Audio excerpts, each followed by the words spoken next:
ఇందిరమ్మ ఇళ్లకు టెండర్లు 7,340 ఎల్ఐజీ ప్లాట్ల నిర్మాణానికి ఆహ్వానం 10 ప్యాకేజీలు 16 టవర్లు 10 అంతస్తుల నిర్మాణం అధికంగా ప్యాకేజీ 2లో 129 కోట్లతో 1,440 ఫ్లాట్లకు 29 నుంచి ఆగస్టు 19 వరకు టెండర్ల స్వీకరణ ఇందిరమ్మ ఇళ్ల నిర్మాణంలో తొలిసారి ఈపీసీ విధానం.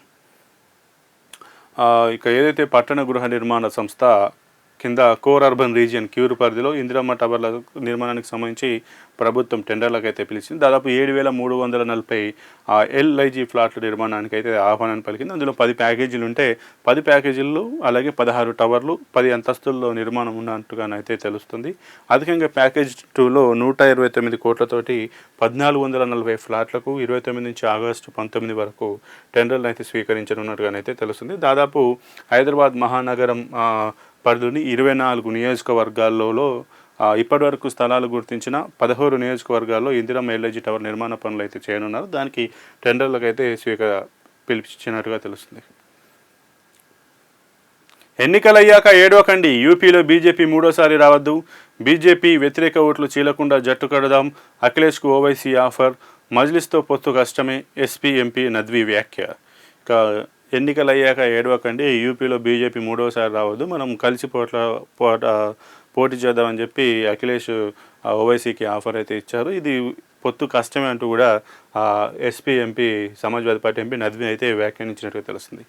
క్షిపణుల కొరత, ఆగిన దాడులు, అమెరికా వద్ద తరిగిపోతున్న క్షిపణుల నిల్వలు, ప్రభుత్వ సలహాదారుల హెచ్చరికలతో తగ్గిన ట్రంప్, ఆదివారం నిలిచిపోయిన అమెరికా ఇరాన్ దాడులు, హార్ముజ్లో సీమైన్ తగిలి పేలిపోయిన ట్యాంకర్, సౌదీ ఆరామ్కో రిఫైనరీపై హుతీల దాడి. రైట్, అమెరికా దగ్గర ఉన్న వెపన్స్ నిల్వ తగ్గిపోయినట్టుగా తెలుసు. దీంతో నిన్న దాడి అయిపోయింది. ఇరాన్ అలాగే అమెరికా మధ్య ఈ దాడులు అయితే నిలిచిపోయాయి. ఆ యొక్క ప్రభుత్వ సలహాదారుల హెచ్చరికతోటి ఆ ట్రంప్ తగ్గినట్టుగానైతే తెలుస్తుంది. హార్ముజ్లో సీమైన్ తగిలి ఒక ట్యాంకర్ పేలిపోయినట్టుగానైతే తెలుస్తుంది. సౌదీ ఆరామ్కో రిఫైనరీ పైన హుతీల దాడి చేసినట్టుగా తెలుస్తుంది. జూరాలను తాకిన కృష్ణమ్మ, నేడు ఎంజీఎల్ఐ నుంచి రిజర్వాయర్లకు నీరు, బంగాళాఖాతంలో వాయుగుండం, హైదరాబాద్లో ఆదివారం వర్షం, పలు జిల్లాల్లోనూ కురిసిన వానలు, నిర్మల్లో పిడుగుపడి మహిళ మృతి. 150 ఏళ్ల నాటి కరువు పరిస్థితి, తక్కువ నీటితో సాగే పంటల మేలు, మంత్రి తుమ్మల. రైట్, ఇక జూరాల ప్రాజెక్టును కృష్ణ వాటర్ తాకినట్టుగానే తెలుస్తుంది. నేడు ఎంజీఎల్ఐ నుంచి రిజర్వాయర్లకు నీరు అందనున్నట్టుగా తెలుస్తుంది. బంగాళాఖాతంలో వాయుగుండం అలాగే హైదరాబాద్లో వర్షం కూడా కురిసినట్టుగానే తెలుస్తుంది. ఇవి తెలంగాణకు సంబంధించి ఆంధ్రజ్యోతిలో వచ్చిన కథనాలు. ఇక ఆంధ్రప్రదేశ్ సంబంధించి ఈనాడులో కథనాలు ఏమున్నాయో చూద్దాం. పరీక్షల సంస్కరణలకు టాస్క్ ఫోర్స్. ఇక పరీక్షలకు సంబంధించి సంస్కరణలకు ప్రధాని మోడీ టాస్క్ ఫోర్స్ ఏర్పాటు చేస్తున్నట్టు తెలుస్తుంది. ఇక దాని స్వరూపం అయితే ఇలా ఉండనున్నట్టుగా తెలుస్తుంది. ఇందులో చైర్మన్గా నందన్ నీలేకని, ఈయన ఇన్ఫోసిస్ సహ వ్యవస్థాపకుడు, ఈయన చైర్మన్గా ఉంటే ఎస్ సోమనాథ్, ఈయన ఇస్రో మాజీ చైర్మన్ సభ్యుడిగా, అలాగే తపండేకా ఇంటెలిజెన్స్ బ్యూరో మాజీ డైరెక్టర్, ఈయన ఒక సభ్యులుగా, అలాగే వి కామకోటి మద్రాస్ ఐఐటి డైరెక్టర్, ఈయన కూడా ఒక సభ్యులుగా, అలాగే అనితా కర్వాల్ విద్యాశాఖ మాజీ కార్యదర్శి, అలాగే అమృత్ లాల్ మీనా ఈయన లాజిస్టిక్ నిపుణుడు. వీళ్ళందరితో కలిసి ఈ సంస్కరణలకు సంబంధించినటువంటి 5 సభ్యులతోటి మొత్తం ఉన్నట్టుగానైతే తెలుస్తుంది. దీన్ని స్వయంగా ప్రధాని మోడీ ప్రకటించినట్టుగానైతే తెలుస్తుంది. ఎలా ఉన్నావు బాలయ్య, బాలకృష్ణకు చంద్రబాబు పరామర్శ. ఇక సినిమా షూటింగ్లో గాయపడినటువంటి సినీ నటుడు బాలకృష్ణ ఏఏజీ ఆసుపత్రిలో మోకాలకు శస్త్రచికిత్స అయితే జరిగింది. ఈ సందర్భంగా ఆయన సీఎం చంద్రబాబు నాయుడు పరామర్శించినట్టుగా ఒక అతని మీద చూస్తున్నాం. గొడ్డలి పార్టీ నేతలతో వేదికలు పంచుకోవద్దు, అదో విషవృక్షమని గుర్తుంచుకోండి, ఆ పార్టీ నాయకుల ఉచ్చులో పడవద్దు, తెదేపా నేతలతో టెలికాన్ఫరెన్స్లో ముఖ్యమంత్రి చంద్రబాబు. ఇంటింటికి తెలుగుదేశం నిర్వహణపై దిశానిర్దేశం. ఇక వైసీపీ నేతలతోటి స్టేజ్ను కూడా పంచుకోవద్దు అని చెప్పి సీఎం చంద్రబాబు నాయుడు వారి పార్టీ కార్యకర్తలకు దిశానిర్దేశం చేసినట్టుగా తెలుస్తోంది. అదొక విషవృక్షమని గుర్తుంచుకోవాలని, ఆ పార్టీ నాయకుల ఉచ్చులో పడొద్దు అని చెప్పి ఆయన చెప్పినట్టుగా తెలుస్తుంది. అదిగదిగో భారతావని వెలుగుతోంది చూడమని.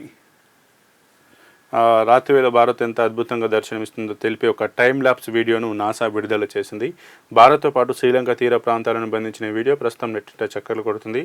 నగరాల వెలుగులు, ఆకాశంలో తుఫాను మెరుపులు భారత్ శ్రీలంక తీర ప్రాంతాల్లో మాయా ప్రపంచాన్ని సృష్టించాయి. ఈ వీడియో ఇప్పుడు సోషల్ మీడియాలో వైరల్ అవుతోంది. బంగాళాఖాతంలో వాయుగుండం, నేడు ఉత్తరాంధ్రలో మోస్తారు వర్షాలు. Weather update. ఇక బోర్ల తవ్వకాలు అక్రమాల ధార 1680 చోట్ల తనిఖీల్లోనే 64.32 కోట్ల దుర్వినియోగం, తక్కువ లోతు తవ్వి ఎక్కువ నమోదు చేసి బిల్లుల చెల్లింపు, రైతుల సొంత ఖర్చుతో వేసుకున్న బోర్లకు పథకం రంగు, గత ప్రభుత్వంలోని వైఎస్ఆర్ జలకాల పనుల్లో అవకతవకలు. రైట్, గత ప్రభుత్వం వైఎస్ఆర్సీపీ ప్రభుత్వం పెట్టినటువంటి ఈ జలకళ పథకంలో అవకతవకలు ఉన్నట్టుగా దాదాపు 64.32 కోట్ల నిధులు దుర్వినియోగం అయినట్టుగా అయితే గుర్తించారు. దాదాపు 1680 చోట్ల తనిఖీల్లో చేస్తేనే 64 కోట్ల దుర్వినియోగం జరిగినట్టు తెలుస్తుంది. తక్కువ లోతు వేసిన దాన్ని కూడా ఎక్కువ లోతు వేసినట్టుగా నిధులు తీసుకోవడం, రైతులు ఎవరైతే వారి సొంత డబ్బులతో వేసుకున్న వాటికి కూడా పథకం కింద వేసినట్టుగా రంగులు వేసి నిధుల దుర్వినియోగానికి పాల్పడేటో తెలుస్తుంది. దొంగ ఓట్ల గుట్టు, సర్లో రట్టు అవన్నీ వైకాపా హయాంలో నమోదైనవి. తొలగించాల్సిన జాబితాలో ఉన్న ఓట్లలో 30% నెల్లూరు, తిరుపతి, కర్నూలు, అనంతపురం, కడప జిల్లాలవే. రైట్, ఇక ఈ సర్ జరుగుతున్నటువంటి సమయంలోనే ఏదైతే గత వైసీపీ హయాంలో గతంలో కొత్తగా నమోదైనటువంటి ఓట్లలో దాదాపు 30% అన్నీ కూడా దొంగ ఓట్లు ఉన్నట్టుగా నాకు తెలుస్తుంది. అందులో తొలగించాల్సిన జాబితాలో ఉన్న ఓట్లలో 30% నెల్లూరు, తిరుపతి, కర్నూలు, అనంతపురం, కడప జిల్లాలోనే 30% తొలగించాల్సిన ఓట్లు ఉన్నారని అయితే గుర్తించారు. దాదాపు రాష్ట్ర వ్యాప్తంగా 44,89,488 మంది ఆ ఓట్లను ఎన్నికల సంఘం తొలగించాల్సిన జాబితాలో చేర్చింది. అందులో 13,45,111 అంటే 30% ఓట్లు నెల్లూరు, తిరుపతి, కర్నూలు, అనంతపురం, కడప జిల్లాలో ఉన్నట్టుగానైతే తెలిసింది. ఇక చిరునామాలో లేని ఓటర్లలో 41.11% 5 జిల్లాల్లోనే ఉన్నట్టుగా కూడా గుర్తించినట్టుగా తెలుస్తోంది. వరద విలయం, సాంకేతిక అభయం, ముప్పును ముందుగా పసిగట్టే సిటీ ఫ్లడ్ అలర్ట్, ప్రత్యేక వ్యవస్థను రూపొందించిన ఆర్టీజీఎస్ విజయవాడలో మొదట అమలు, త్వరలో మిగతా చోట్ల. ఇక వరదలు వచ్చేటువంటి అంశాన్ని ముందుగానే పసిగట్టేటువంటి ఒక టెక్నికల్ సిటీ ఫ్లడ్ అలర్ట్ను అయితే ఒక సాంకేతిక అభయం అయితే వచ్చినట్టుగా తెలుస్తుంది. దీని యొక్క ప్రత్యేక వ్యవస్థను అయితే రూపొందించారు. దీన్ని విజయవాడలో మొట్టమొదటిగా అమలు చేయనున్నట్టుగా త్వరలో అయితే తెలుస్తుంది. ఇది ఆర్టీజీఎస్ అయితే దీన్ని రూపొందించింది.